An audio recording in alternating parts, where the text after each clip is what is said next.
Back at it, man. Got the homie in the building, Richie Evans. We're going to give him his biggest intro ever. But first, let me tap in with all of our audience. Shout out my brother Potty Alley with the game. Shout out to everybody tuned in Miami and Michigan, of course. Those tapped in Charlotte as well, 107.5 CMVA. Cammy, what's up, baby? Let's go ahead and get this thing going because this artist right here, he been making noise, been making moves. He's been applying pressure in more ways than one. So we about to get this thing all the way going right here on Reec Radio. Like I said, we got Richie Evans in the building. What's up, bro? How you feeling? Big Reec, what's going on, champ? Feeling good. Good to have you on, bro. Long overdue. I see this project. This project is gonna be crazy. I like it. Before we get started, though, we like to give some people, you know, the biggest intro ever. Everybody's not ready for the biggest intro ever, but I think you just do. Come on. All right, let's go, man. He's worked with Cali royalties such as The Game, Jayrock, and Kendrick Lamar. We could just stop right there. We're going to keep going, though. He's appeared on a late night show with David Letterman and toured worldwide. The Pennsylvania-made but Arizona-raised artist has also collabed with the likes of Shine, Bun B, and more, all the classics. Highly favored is more than a musical masterpiece. Richie Evans is on Reec Talkcast Live. Let's get it. My guy. Let's start from the beginning because there's some of those that need to they need to not catch up. They don't need to catch up. They just need to tap in and see what it's all about. So we know you got these major collabs. You don't need them. Excuse me. You don't need them. You can hold it. You can hold it down on your own, right? No, definitely that. You know what I mean? But you know, sometimes, man, you know, trying to break into these other markets, you know what I'm saying, and you know, really tap into these other demographics and sounds. You know what I mean? They really help your boy. You know what I mean? Yeah, absolutely, man, and that's what it's all about. Let's talk about the early beginnings, right? Right. So you start off you raised in Arizona. Right. You don't hear a whole lot of artists coming out of there. We know some artists passed through Arizona, like Exhibit. A few people done breezed through Arizona, made some noise, did some things. They don't know Arizona got hoods too. Right. Facts. So tell me, how was that like growing up? You know what I mean? It's you know, AZ is a little different. You know what I'm saying? Like I said, I was born in Pennsylvania. My family ended up moving out to the West, and we end up kind of just, you know what I'm saying, setting our roots out here. You know, of course, I go back east, you know, every year to see my family, you know what I mean, this, and that. So that's kind of how I got that East and West Coast thing going on. Got you. But, you know what I'm saying? You know, Arizona's a dope city. It's not necessarily in Atlanta. It's not necessarily LA. You know what I mean? I mean, as far as population and shit like that we got going on, we definitely are a major city. You know what I mean? We just trying to get the infrastructure as far as music go and the entertainment and nightlife going. You know what I mean? Yeah, definitely. Y'all doing that, man. I hear, and what I like about it is you sounds like yourself. You know what I'm saying? It's super like genuine to you. You sound how you talk is how you delivering it, is how we see it on social media. Everything lines up. I like it. You know what I'm saying? Some play places that may not have a quote unquote identity in the game, it may kind of mimic other things. You know what I'm saying? Yeah, for sure. And I think even you know, to kind of coincide with that, man, you know, I thought, you know, breaking into this industry, you know what I'm saying, really trying to, you know, cut out my own sound, my own lane.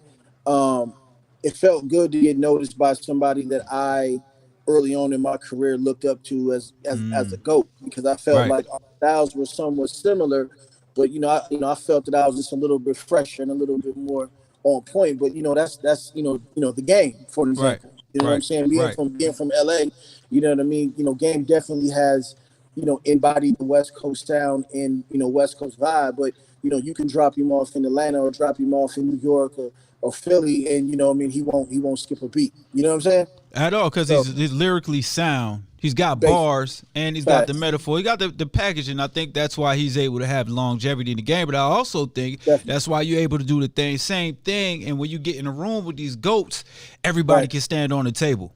Definitely that.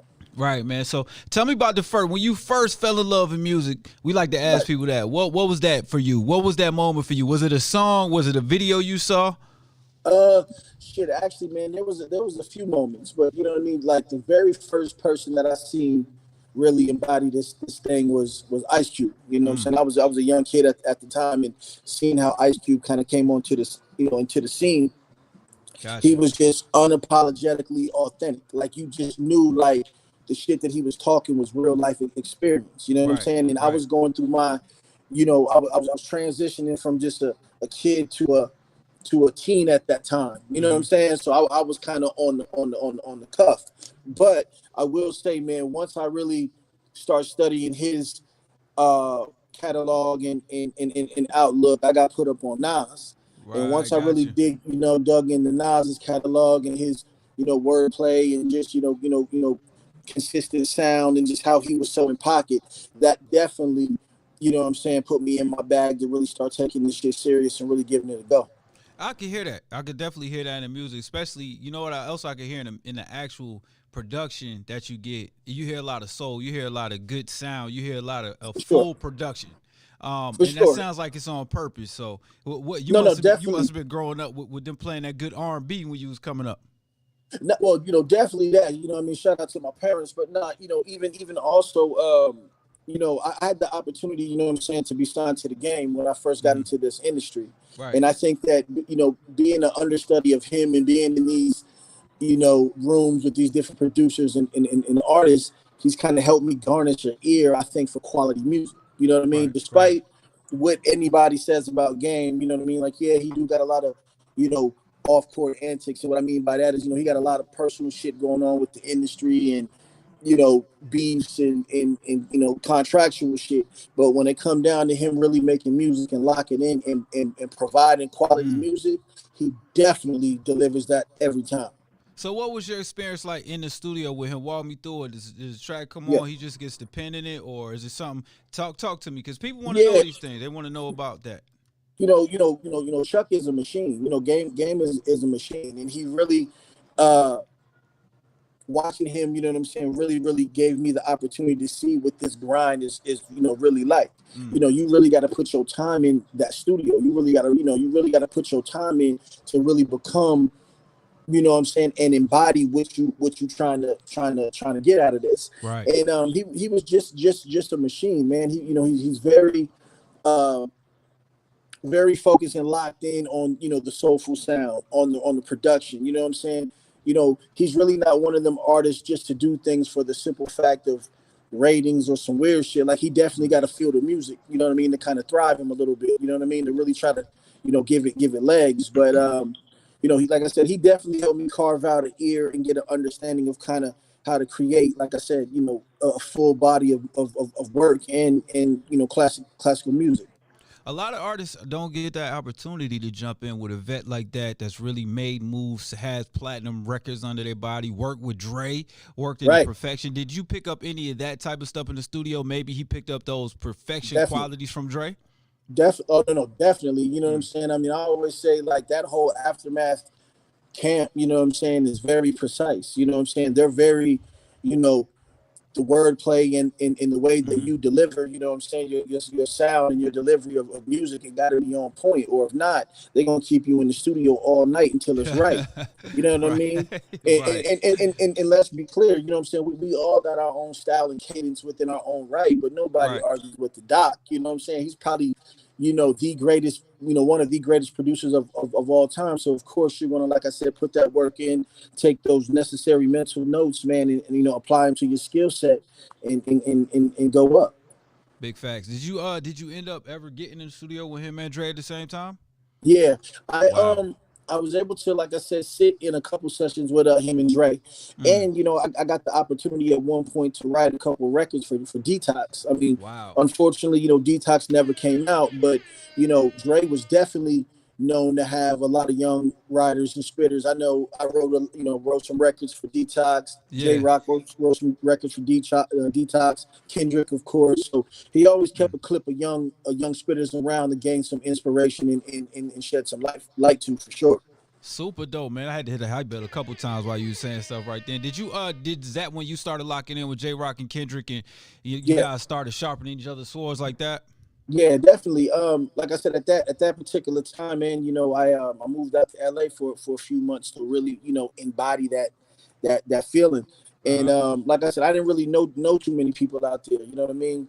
Like I said, I was coming from Arizona. You know what I mean? So um, once I was able to get out there, man, that was like my peer space. Kendrick was was in my circle. J Rock was in my Mm-hmm. circle. Nipsey was in my circle. You know what I'm saying? R.I.P. Nip. So I Right. was able to, you know, become peers and friends with them, but also, like I said, through that journey, man, sharpen the sword and be able to combat off each other.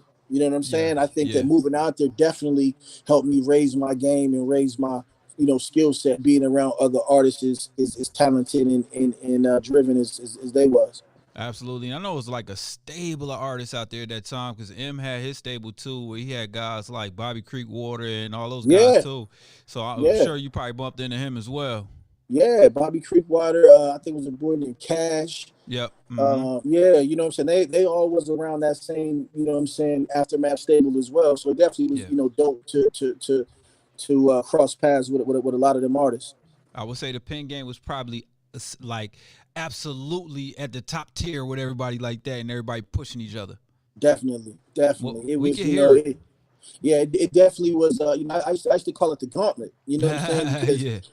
what I mean, every day. I mean, you going against somebody who who wanted just as hungry as you. You know what Mm-hmm. I'm saying? Like I tell people all the time, man. Like shit, the very first day that I met all them cats, they put me, Jayrock, Kendrick, dude named your boy, Mm.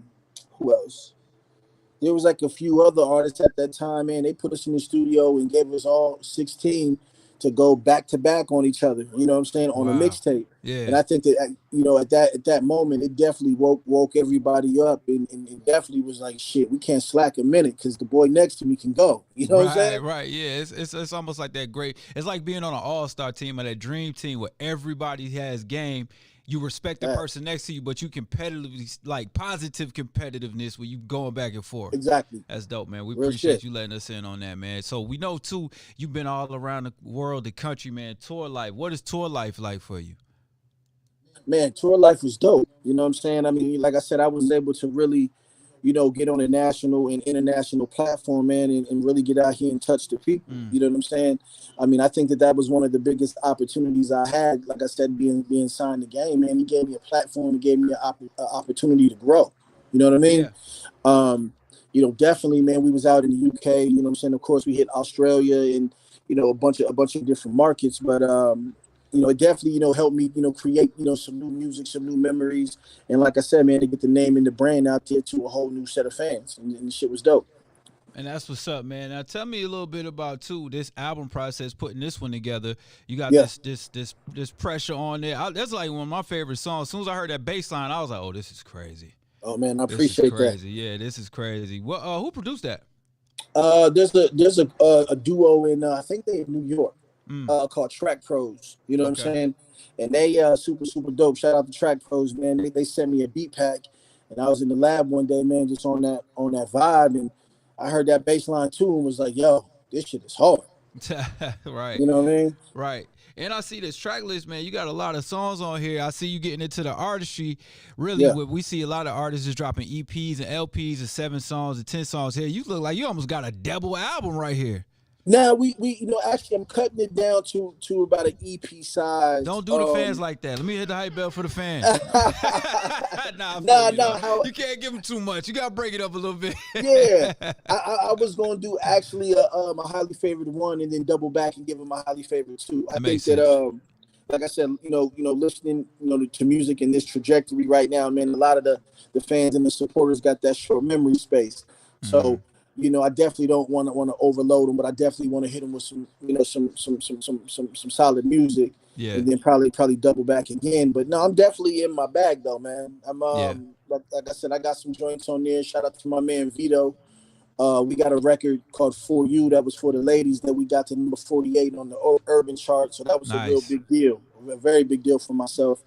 And like I said, we just dropped a pressure record with my man Jayrock and my man Eastside K-Boy that is definitely buzzing the streets right now. That's dope, man. Make sure you get your plaques, bro. I was on Billboard for like 90 appearances straight, and I never went Sheesh. and got my plaques. I am a little upset about that. So get your plaques, bro. No, no, Get all your plaques. no, I'm definitely going to get my accolades, man. Like I said, that's something that's kind of near and dear. You know what I mean? To Mm-hmm. to step out and focus on your craft, man, and get some of that national recognition. So I'm definitely going to stock up. Absolutely, man. Shout out to you and Vito. Y'all gonna have a lot of people on child support this summer. When that song drops.